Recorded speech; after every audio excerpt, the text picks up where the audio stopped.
Grand Theft Auto San Andreas shows many times that it can still surprise us. The incredible complexity of the plot, numerous inspirations from real life, or a huge playground consisting of various side activities. All this makes the game seem close to the ideal, and it certainly is to some extent, looking at how many people still play it. Either way, the multi-threading of the storyline has many advantages, but also disadvantages. One of them is that it is difficult to allow yourself to create many side paths while presenting a very polished main plot. Our point is that it is difficult to avoid certain mistakes in such a situation. Of course, the result is a unique story, but there may be some ambiguities in it. Today, we'd like to talk about a couple of these plot holes in the context of Carl C.J. Johnson's story with the Crash Unit. In addition to the general outline of CJ's cooperation with Tenpenny during the game's plot, we will try to answer two questions.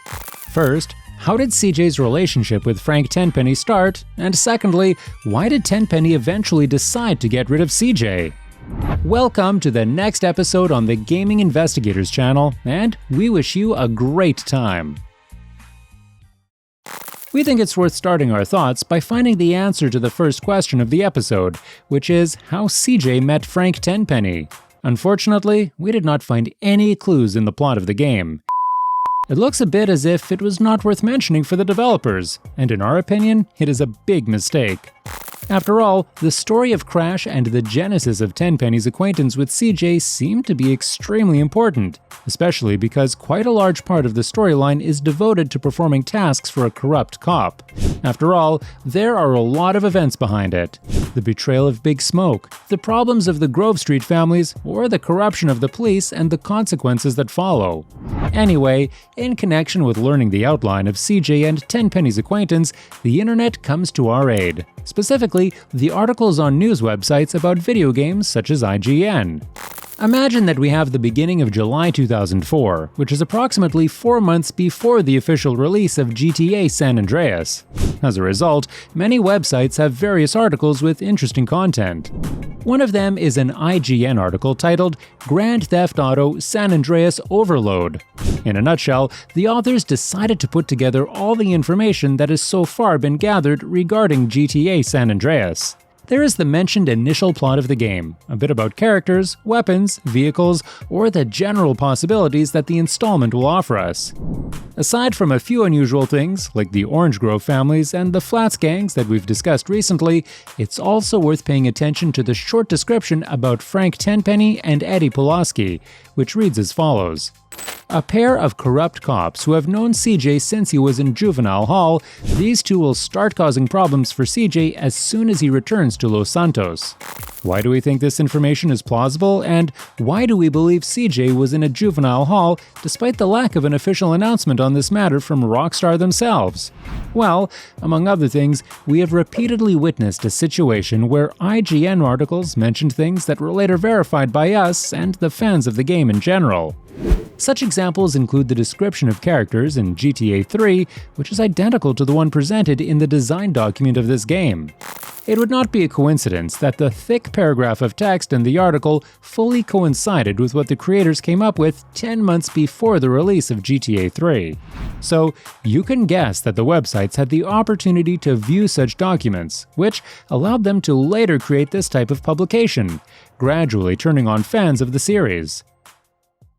Coming back to the point, however, it turns out that CJ was in a juvenile hall. This means that he must have been there before he was of legal age. In the case of San Andreas, which was inspired by California, people under 18 are sent to juvenile halls.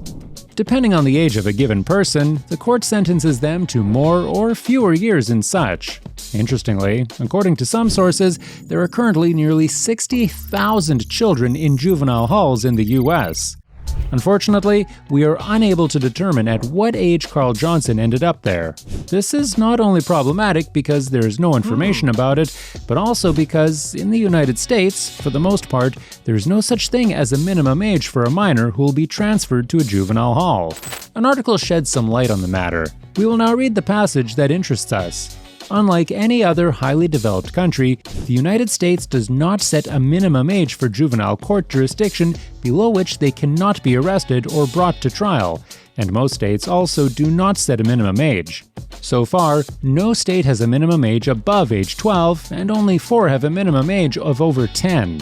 If we are to consider this paragraph, it looks like CJ must have been over 12 to be sent to a juvenile hall.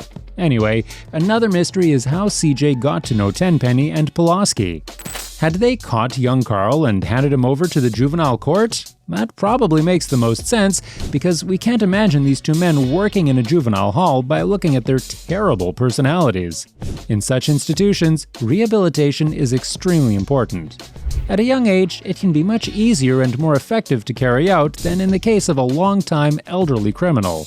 Although, on the other hand, considering that Tenpenny and Pulaski generally work for services that should display exemplary work for the benefit of society, anything in this matter is possible. Nevertheless, we are most inclined to believe that CJ was in a juvenile hall in his youth, presumably thanks to Tenpenny and Pulaski, who may have caught him red-handed while committing a crime. This option seems to have the biggest likelihood, since CJ, being surrounded by his older brother, may have been exposed to a similar lifestyle. Consequently, the man began to commit some misdemeanors or even more serious crimes until he was caught by Tenpenny and Pulaski and brought to justice. Meanwhile, we will move on to the second part of the video, which will be devoted to why Tenpenny decides to get rid of CJ in the mission High Noon. In our opinion, the reason that played a key role in Tenpenny's decision was the loss of control of Sweet Johnson, CJ's older brother, who was extremely important to Tenpenny. As you probably remember from the mission The Green Saber, Sweet is taken to the prison hospital, where he is to be cured of his injuries and then immediately placed in a cell. This situation was a dream come true for Tenpenny.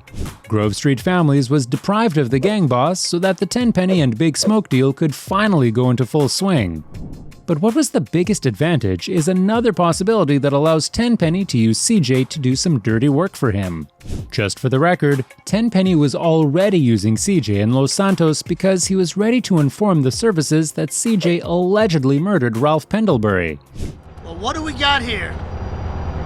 This is a weapon, Officer Pulaski, that was used to gun down a police officer not 10 minutes ago. Officer Pendlebury. A fine man, I might add. If you're interested in the whole overview of the murder of this officer, we recommend you watch our episode on why CJ could not leave Los Santos. The video is currently appearing in the tab. Either way, Carl Johnson finds himself in a real bind at one point, and again, has no choice. He has to keep working for Tenpenny.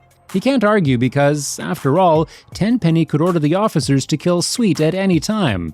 There would be no problem here, and in the event of an investigation, the simplest excuse would suffice, such as the prisoner was resisting and very aggressive, so a weapon was used as self-defense. Unfortunately for Tenpenny, CJ became acquainted with CIA agent Mike Torino, who was much higher up in the law. As soon as Torino noticed that he could use CJ for many risky and beneficial tasks for the agency, the man immediately made sure that CJ had some motivation. It was then that Mike pulled a few strings, making sure his men had direct access to Sweet and could protect him 24 hours a day. So, you can imagine how pissed off Frank Tenpenny must have been then. The man was no longer able to control Sweet, and as a result, CJ could completely ignore the crash unit. Of course, CJ didn't do it for the simple reason he wasn't sure Torino would keep his word. Consequently, he still felt pressure from Tenpenny in a way, thus he was still doing his dirty work for him. However, CJ knew at some point how influential Mike Torino was and how important it was to make him happy to keep Sweet safe. What's more, we can conclude here one more hellishly important thing. Well, Tenpenny's argument to blame CJ for Ralph Pendlebury's death would have made no sense anymore, as Torino would have made sure CJ avoided being put behind bars. In short, Tenpenny would shoot himself in the foot at this point, as the CIA could diligently figure out how Pendlebury's murder happened while defending CJ by all means at their disposal. With the fact that Jimmy Hernandez decided to talk to high-level superiors about corruption in the crash branch still in the back of his mind, Tenpenny planned to kill two birds with one stone, both CJ and Hernandez. Tenpenny knew that sooner or later CJ would revolt against his will, so he decided to murder him, which was to take place in the mission High Noon. In the end, this plan did not go his way, and CJ caught up with Tenpenny shortly afterward. giving him a taste of his own medicine. To summarize today's episode, it seems like CJ and Tenpenny had a long relationship. Considering the information found, the men had the opportunity to get to know each other when CJ was a teenager. Perhaps it was then that Tenpenny noticed that CJ had a lot of potential and could be extremely useful to him in the future. As a result, Tenpenny decided years later to implement this plan by blackmailing the murder of another policeman and holding Sweet in his hand, who was extremely important to him in the context of his plans. Fortunately, these plans were completely destroyed by Mike Torino, in fact by coincidence, which forced Frank Tenpenny to the last resort, which is to try to kill CJ. If you liked this episode, we recommend you watch our video of why Tenpenny wanted Mike Torino's death. The aforementioned video also touches on today's threat in a sense, but more in terms of CJ's relationship with Mike. Thank you very much for watching, and see you in the next episodes. Take care!